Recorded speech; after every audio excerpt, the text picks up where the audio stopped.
Dodge City and in the territory on west, there's just one way to handle the killers and the spoilers, and that's with the U.S. Marshal and the smell of Gunsmoke.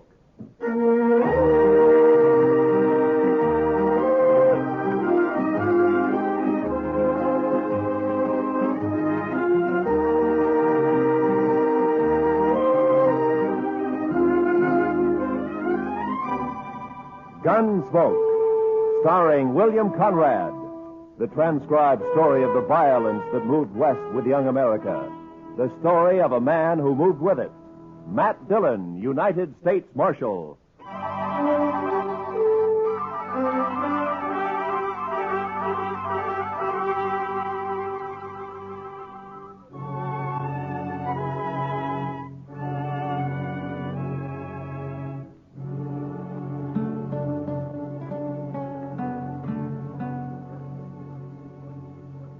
You know, Mr. Dillon, on evenings like this, I feel kindly towards everybody. Is that so, Chester? Yes, sir. It's a peaceful.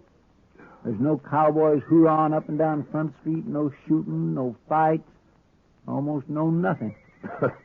Well, that doesn't upset you, does it? Oh, my, no, Mr. Dillon. I like it this way. Puts me some in mind of Texas. Texas? Well, now, Mr. Dillon, I don't mean there isn't some dust raising done down there from time to time. Why, sometimes Waco don't cool off from sunset to sunup. Is that so? Yes, sir. Well, I'm going to walk down to the Texas Trail, Chester, and have a beer with Kitty. Well, sir, I'll just sit here and think some. All right. But I'll come get you if anything happens. Yeah, you do that, Chester.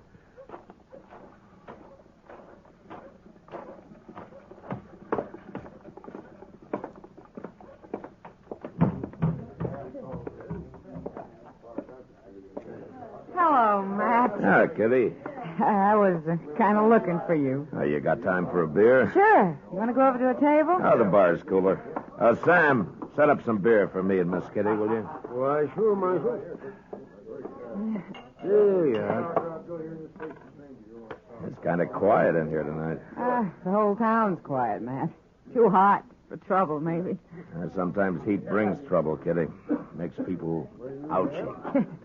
Kitty, bring your beer and come over to the table. I need more luck. Sorry, Webb. I can't right now. Of course you can. Come on. I said I'm sorry, Webb. Your friend will wait for you. Webb, this is Marshal Dillon. Webb Johnson. How are you? Marshal, you won't mind if I take Kitty away for a while, will you? I think Miss Kitty gave you her answer. I heard what she said. But maybe she feels kind of obligated to stay, seeing as you're a marshal. I don't figure my being a peace officer has anything to do with what Miss Kitty decides. Maybe not. But most girls know which side of their bread the butter's on. You better get back to your poker game. Okay. But come over to the table, Kitty, when you're free. How long's he been around here? A couple of days, maybe more. You know anything about him? Not much. Plays poker mostly. He doesn't drink too much. Gambler? Well, I don't know if that's his profession, but he likes cards, and he's lucky. Figures he has quite a way with women, too. Oh? With you? He tries. We were talking last night. He offered me a job. Job? He says he's bought out the Longhorn Saloon. Wants me to come over and be his hostess there. Figures maybe some trade would follow me over. So he bought out the Longhorn, huh? Mm-hmm. He must have some money with him. He's not short. Yeah, he's talky enough to cause trouble sooner or later. Don't mind him, Matt. Yeah. Well, I better get back to the office. Will I see you later, Matt? No, I don't think so, Kitty. I gotta work. Good night.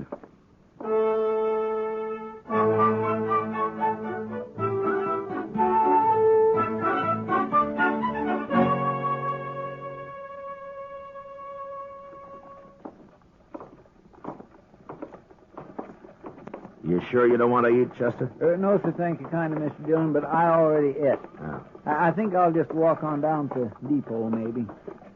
The depot? Yes, sir. Chester, what in the world do you do down there? Oh, Mr. Hightower and me just sort of sit around and socialize. Then besides, there's a train due in. Sometimes there's all sorts of things. All right, Chester. I'll see you later. Yes, sir.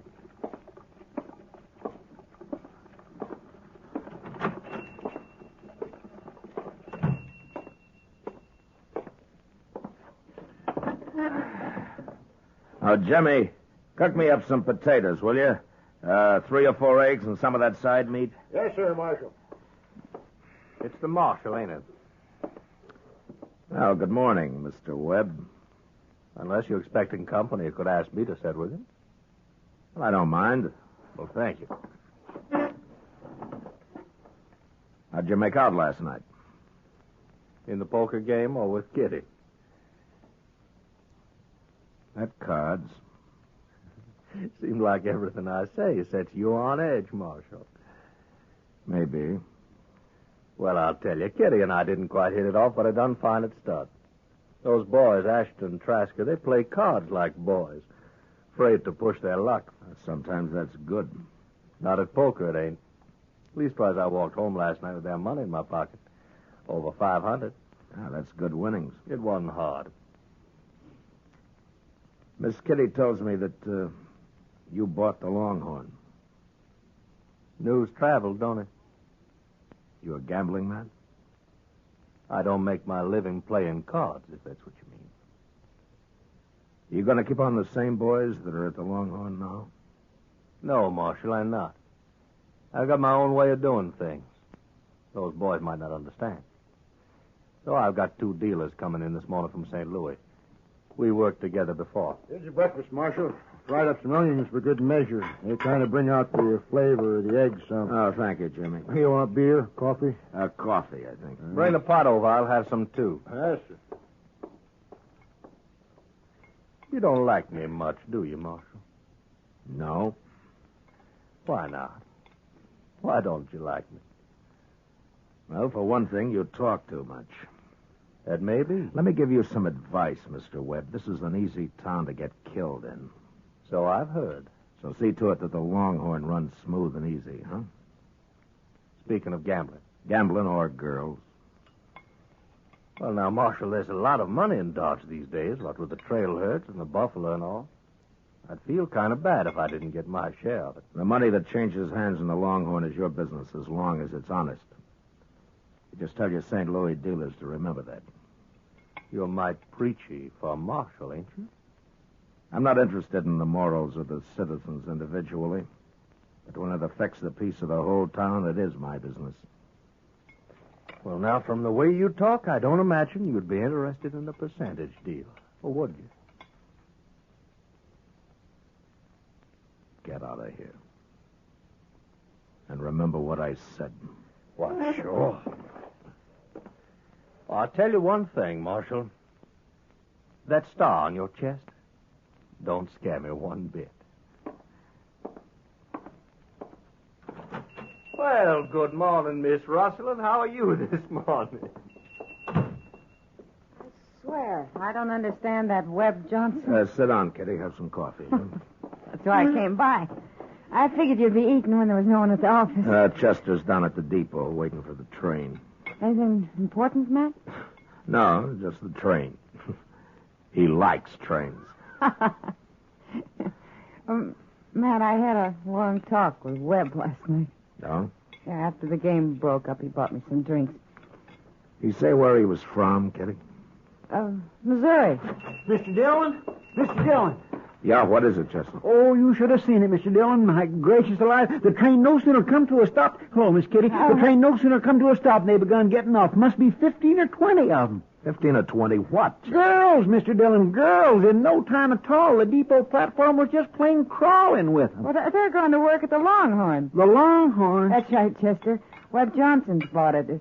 Those are new hostesses. They're from St. Louis, Chester. Oh, my goodness, Mr. Dillon, it fair gives a man the shakes to see so many women all at one time. Well, they'll keep, I think. You can go on back to the depot if you want. I'll see you later. Well, don't you want to come look, Mr. Dillon? Like he says, Chester. They'll keep.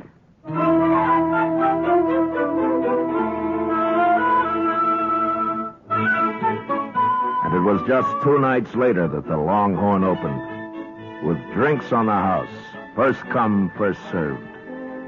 It was about the biggest night Dodge had seen since the Opera House was built. Webb Johnson stood with his back to a bar that was loaded with hard-boiled eggs, fried onions, dried beef, pickles, while 6 bartenders tried to keep the thirst of Dodge in check. Chester and I sat back where I could watch the dice table and the new dealers. But it wasn't a night for trouble. Well, Marshal Dillon. See you come to pay us a visit on opening night. Hello, Webb. Not drinking, Marshal. It's on the house, you know. Not tonight, thank you. Too bad. I've always made it a practice never to turn down anything free. Well, how about your friend here? Well, yes, sir. I could use a little whiskey with some sugar in it. I'll send one over to you. Oh, Marshal. Just by the way, you won't have to worry too much about my cheating the good citizens of Dodge out of their money. From what I've seen of them, it won't be too hard to take. I'll get one of the boys to bring you back that tray. Thank you, Mr. Johnson. Mr. Dillon, I know you don't like him, but in some ways he's not too bad, is he? Chester, don't ever judge a man by the drinks that he buys you. I'll see you in the morning.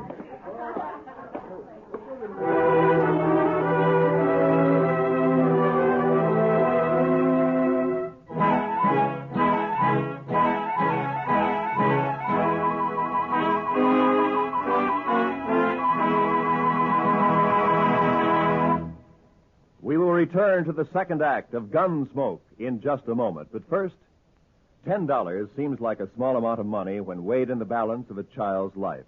Yet a $10 care package, food or clothing, to the war orphans of Korea could easily save a child's life. These children have no parents, homes, or source of food. They are begging for just enough to eat. A contribution in any amount will help. Send it to your local care office, or to CARE New York, or CARE Los Angeles. Now, the second act of Gunsmoke.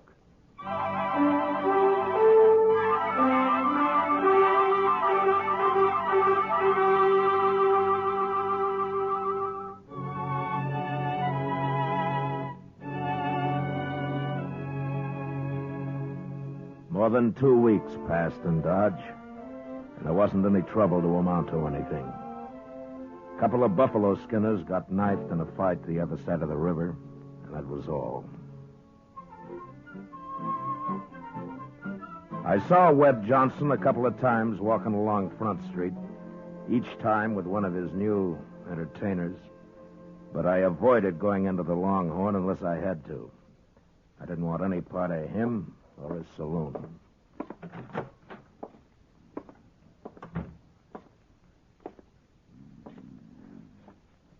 Chester.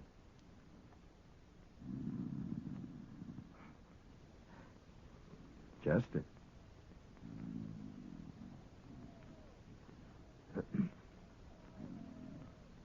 Hey! Oh! Yeah. Good evening, Mr. Dillon. Good evening, Chester. I wasn't really sleeping, Mr. Dillon. I was just resting my eyes some. Oh, is that so? Yes, you see, I come back to the office after supper and kind of straightened out your papers some, and I just sat down at your desk to read a few reports, and I guess maybe my eyes got a mite strained. Oh, I see. Chester, the way you've been working lately, are you after my job? Oh, Mr. Dillon, I wouldn't never be able to do that. Well, I've been a little worried about it. You've been patrolling the town an awful lot at night lately. Oh, that. Well, to tell the truth, Mr. Dillon, I've been keeping company, you might say. Oh? Yes, sir. One of them little... I think she cottons to me some. Olive Hasty, her name is. Olive Hasty, huh? She one of the girls from St. Louis? Yes, sir, but she isn't like the others. Oh, she's just as nice and polite. Why, she told me the other night that all she wants to do is find some nice place and settle down. Oh. She purely hates being in this sordid business. She's one of the finest... Marshal Gillen? Yes, that's right. My name's Cook. Side Cook. Mr. Cook? I was thinking maybe you could help me. Well, perhaps I can. I'm looking for a man. I heard he took a train for Dodge about 2 weeks back. Oh? Well, what's his name? He called himself Sam Williams last time I saw him. Don't know what name he uses now. Oh, there are 2 or 3 Williamses in Dodge, Mr. Cook. Oh? What did this man you're looking for have to mark him out? Oh, nothing special. He's a young man, Marshal, maybe 35, 6. Big, too, with dark hair and black eyes. Well, that wouldn't fit any of the Williams men I know. His name wouldn't have to be Williams. Yeah. Just why are you looking for this man? I'm going to kill him. That's a funny thing to tell a U.S. Marshal, isn't it, Mr. Cook? I guess it is, Marshal, but I got my reason. Well, do you mind telling me? No. I've seen a lot of gunfights in my time, and most always there's someone gets killed that had nothing to do with the argument. I figure it's best to stay away from people if there's got to be shots fired. So? So when I came into Dodge, I figured I'd find out from you if this man was here, and you could tell him to get out of town. I could kill him then out on the prairie somewhere. I see. Well, are you sure you'll kill him? It could work both ways, you know. Oh, I know that, but I'm an old man, so I don't have as much to lose. Why is it you want this Williams so bad? What did he do? It's not too long a story, Marshal. He was a Missouri raider after the war. He and some other fella come down to my farm one night. He took most everything we had, my wife and I. He was all pretty drunk, I guess. My daughter, she was about 17 then.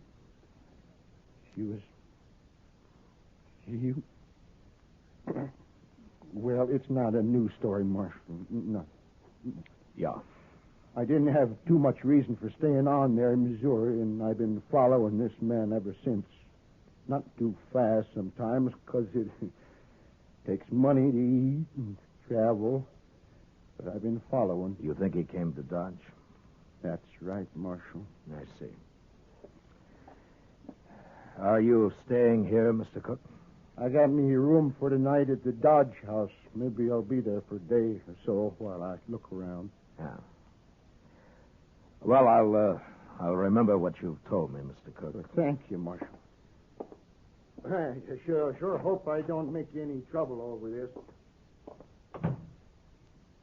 Mr. Dillon? Yeah, I know, Chester. I think it's Webb Johnson, too. Well, what are you going to do? I'll try to get Webb to leave town for a few days until I can get Cook there, headed out somewhere else on a false trail. But if that Webb Johnson really did that, shouldn't he go to jail or at least go to trial? We don't know what happened at the Cook farm other than what he just told us. My guess is he won't ever tell us any more. He figures it's his business to take care of in his own way. What are you going to do? Well, I'm going to go down to the Longhorn. Have a talk with Webb.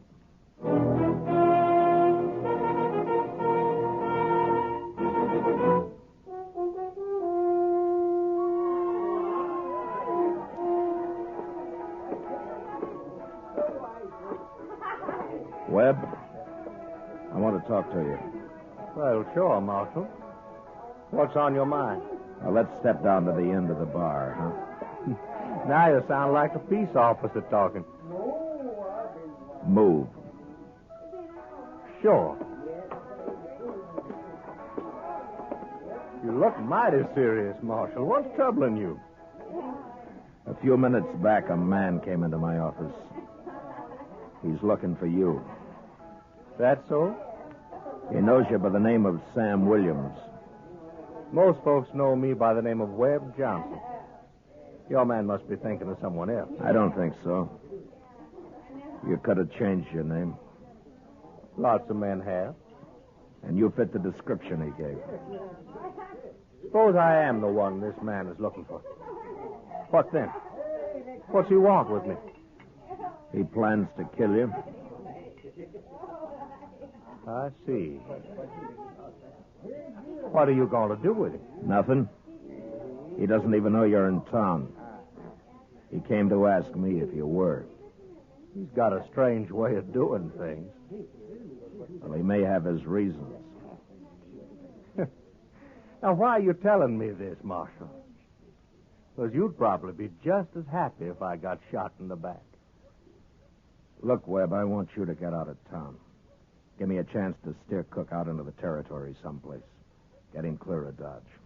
What for? That way we can avoid more killing.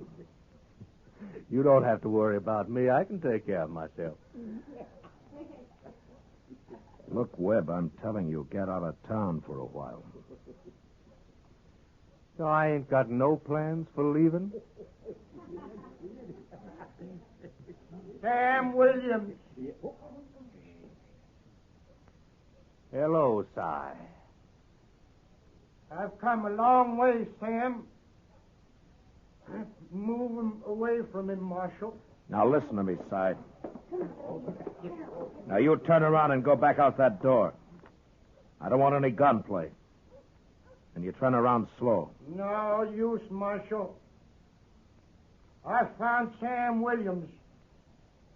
And I'm going to kill him. Now, Si, listen to me. I don't want you... Move away from him. Let go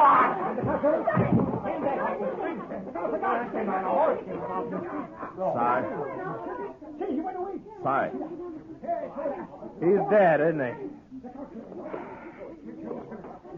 Yeah, he's dead. Well, he was bound to get himself hurt sooner or later. He was crazy as a hooty owl. Who did this, Webb?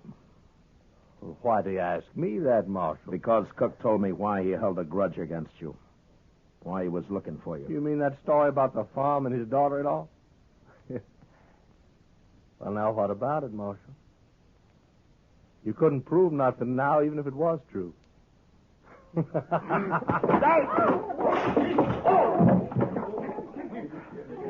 All right. All right, a couple of you men drag this outside and dump it in the street. And you three, you'll carry Cook up to Doc's place.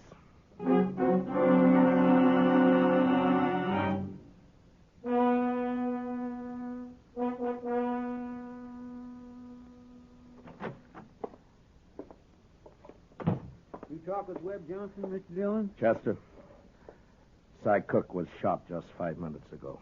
He hurt bad? He's dead. Oh, my goodness. Webb Johnson? No, I was standing beside Johnson. It was somebody outside. Well, can't we go after him? There's no use at night. He could take 20 directions out of town. Tomorrow's time enough. Marshal Dillon. Why, Miss Olive, what in the world? Come here. You'll come after me. I've got to talk to you. Well, what is it, miss? I climbed out a back window and came right over. I know who Webb paid to kill that man. What's that? I was in Webb's room with him when he got the kid drunk and paid him the money. What kid? They called him Slim, that's all I know. It was maybe 16. I thought it was just a joke. I didn't know Webb really was going to have a man killed. When was this? Early this evening, one of the dealers came and told Webb he'd seen Cook in town. That's when it started. You remember what Webb said to the kid? Yes. Is it worth a horse and $100 to you to shoot a man? The kid was drunk and he laughed and said, what color was the horse? You'd swear to this in a court. Marshal, I'm scared. If I thought about it, I wouldn't have come. Maybe Webb will have someone shoot me. All right, take it easy now, miss. Now, look, you'll be safe here. You're not going to leave me here. Chester, get me that shotgun. Yes, sir. And take one for yourself. Am I going with you? Yeah, come on. Oh, Marshal Gunsmoke. You stay here now.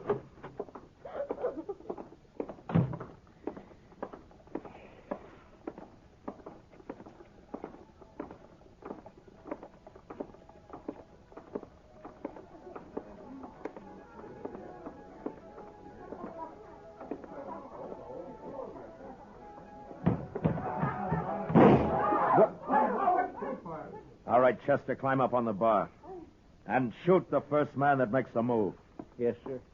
You two men, you dealers. Get over against the wall. Now go on, belly up. I'll cut you in half. You make a move. All right, now where's Johnson? I said, where's Johnson? Where is he? He's upstairs, Marshal, in the office. All right, Sorrells, you're deputized. Stand by the door there. No one goes in or out. Chester, I'm going upstairs.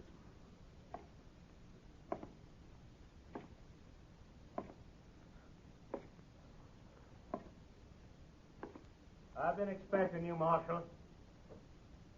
Be no need to come upstairs. I'll meet you halfway.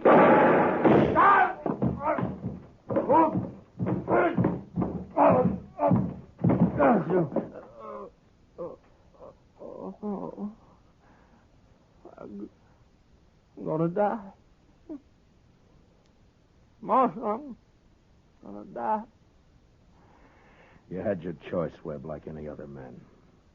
I'm young, Marshal. I haven't had time enough. I didn't want to kill you. Marshal, I'm scared. Now I'm scared. Marshal.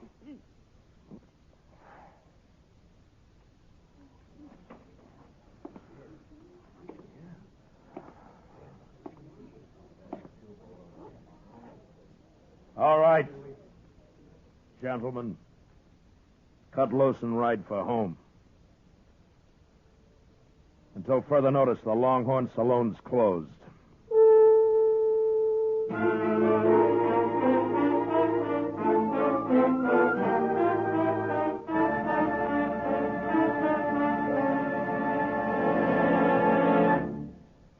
Gunsmoke, transcribed under the direction of Norman MacDonald, stars William Conrad as Matt Dillon, U.S. Marshal. The special music was composed and conducted by Rex Corey.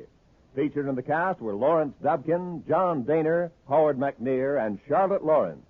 Parley Bear is Chester, and Georgia Ellis is Kitty. Gunsmoke has been selected by the Armed Forces Radio Service to be heard by our troops overseas. Join us again next week as Matt Dillon, U.S. Marshal, fights to bring law and order out of the wild violence of the West in Gunsmoke.